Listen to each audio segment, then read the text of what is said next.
Hey guys, Mark here from Ratings.com, and today we're comparing the Beyerdynamic DT 1990 to the HifiMan Sundara. They're both premium critical listening headphones that set themselves apart from the competition thanks to their sturdy metal builds. But how do they stack up sound-wise? And should you go for the slightly cheaper Sundara or spend a little more and go for the DT 1990 instead?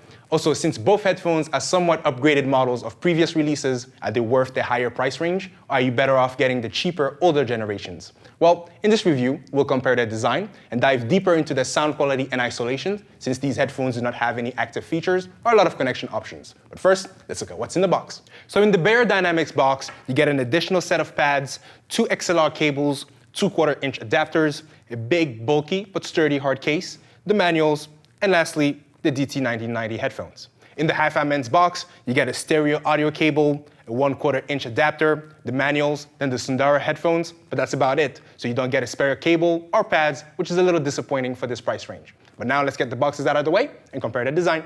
Build quality-wise, the Beyerdynamics feel slightly more premium than the HifiMan and come with a bit more accessories. They're both well-built and durable-looking headphones, but the Beyerdynamics have a slightly better headband that's more durable than the strap design of the HifiMan. The headband is coated with a high-end leather and has a decent padding. The ear cups are also dense and entirely made out of metal, even for the open back plates, unlike some of the other Beyerdynamic models. They have 2 detachable XLR cables included in the box, a second set of pad that also changes the sound profile, and this huge case that will protect them from pretty much anything, but will not be easy to carry around. The Sundaras, on the other hand, have a thinner, more compact form factor that some may prefer over the Beyerdynamics. They also have a sturdy, mostly metal build quality, which is a definite upgrade from the HifiMan designs of previous generations. The yokes especially feel a lot more durable now that they're a nice, dense metal alloy that won't yield or break as easily as the plastic ones on the HE400i or the Edition X. We've since adjusted the scores of the older HifiMan models since a lot of users were getting those issues with the plastic yokes. Unfortunately, the Sundaras only come with 1 stereo cable and 1 set of pads and do not include a case or a pouch in the box. It's not a big deal, but it's a little disappointing for this price.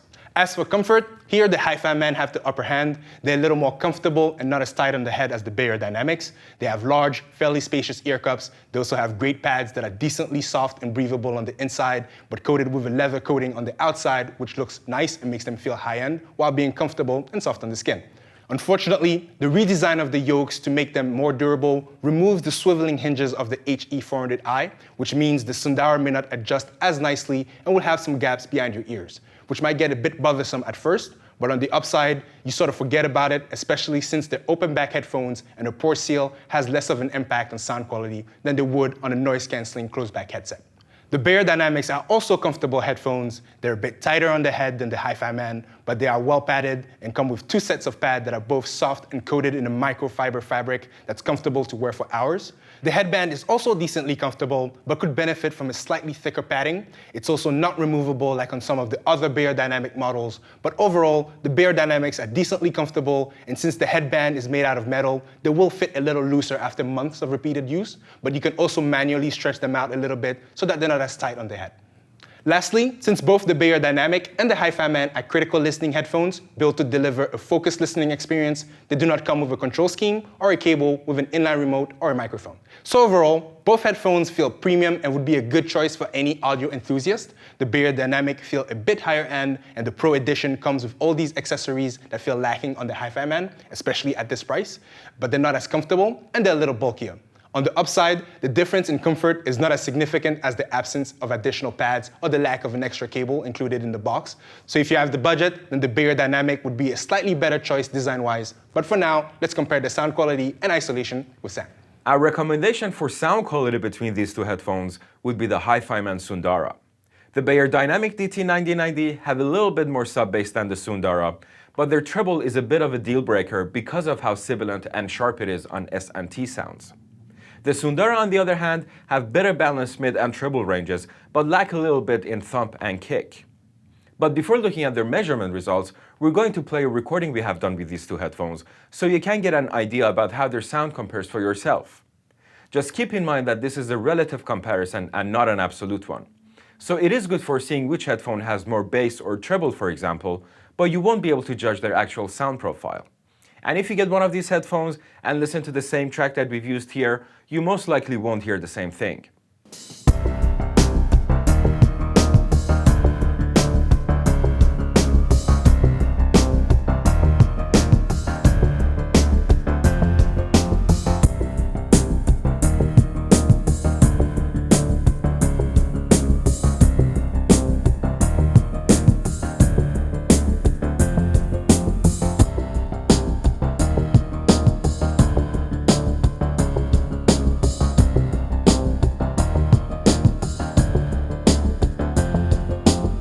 Here we have the frequency response of the Beyerdynamic on the left and the HifiMan on the right.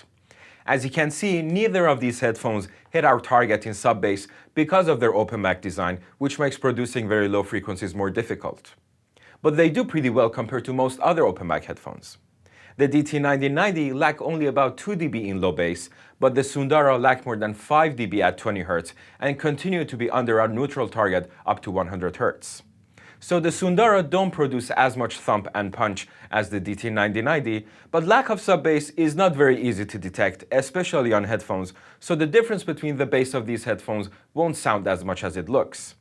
The bump in Beyerdynamic's high bass, though, makes their overall sound a tad muddy and cluttered compared to the HifiMan's. The second set of pads that come with the DT9090 reduce their bass by a few dBs, making the response similar to the diffuse field target. The mid-range of these headphones is quite similar. Both are quite well balanced and slightly overemphasized, but nothing to worry about. However, it is the peak in the treble of the DT9090 which is the main difference between the sound of these two headphones.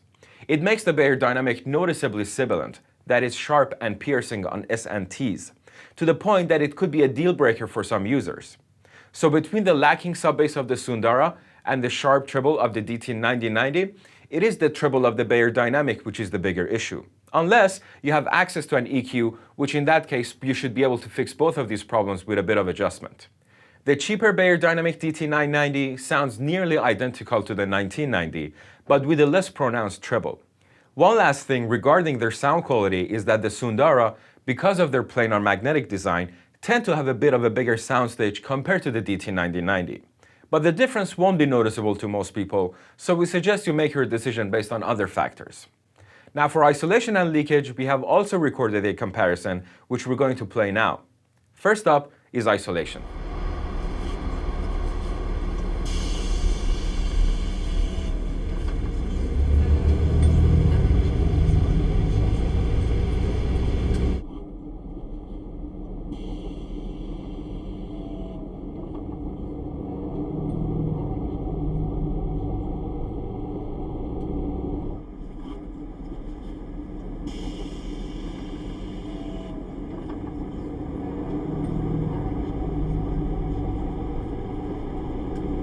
Both of these headphones have an open back design and are very bad at isolating you from your surroundings.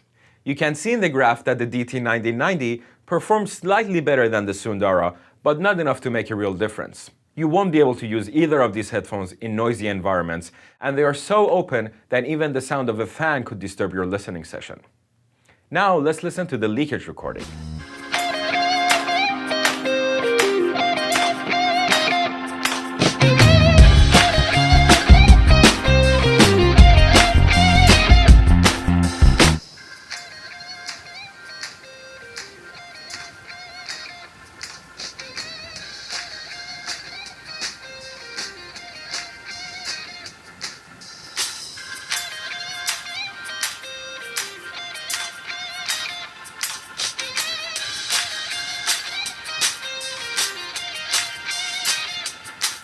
Again, due to their open back design, both of these headphones are very leaky and not recommended for use in situations where you don't want to disturb the people around you. But again, as you can see in the graph, the HifiMan Sundara, because of its bidirectional planar magnetic design, have a louder leakage in the treble range, which keeps increasing in intensity up to 20 kHz. Now, let's go back to Mark. Since these are wired, critical listening headphones, they do not have any active features and have negligible latency.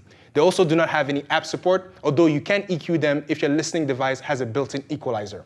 However, they do have a few differences in their connection options. The Beyerdynamics come with two cables, a 10-foot XLR cable and a coiled 4.5-foot cable that will stretch beyond 10 feet if need be, which is good if you're working in a studio and often slide around in your chair from desk to desk. Both cables end in a 1/8 TRS connector that will work with all audio devices that have a headphone jack, and they come with two 1/4 adapters, which is nice. The Sundaras come with a 5-foot stereo cable that also ends in a 1/8 TRS connector. They also have a 1/4 adapter included in the box, but no extra cables. So in the end, which headphone will be the best choice for your critical listening needs? Well, we'll recommend the HifiMan Sundara over the DT1990 for two main reasons. They're a little cheaper, and they have a slightly better sound quality that doesn't sound as sharp or as piercing as the Beyerdynamics. They're also a little more comfortable, but not by much. However, they do not come with as many accessories as the Beyerdynamics, and the build quality doesn't feel quite as premium or as durable. So in this case, if you want the better built headphone, then go for the Beyerdynamics instead. The higher price does include an additional set of pads, an extra cable, and a tough hard case. Unfortunately, the slightly sharp audio reproduction might be a deal breaker for some, and the considerably cheaper DT990s have a similar sound quality, so you're really paying a premium for the higher build and for the extra parts, which might not be worth it. And that's pretty much it. You can check out all the measurements on our website. If you like this video, then subscribe to our channel or become a contributor. And thank you for watching. See you next time.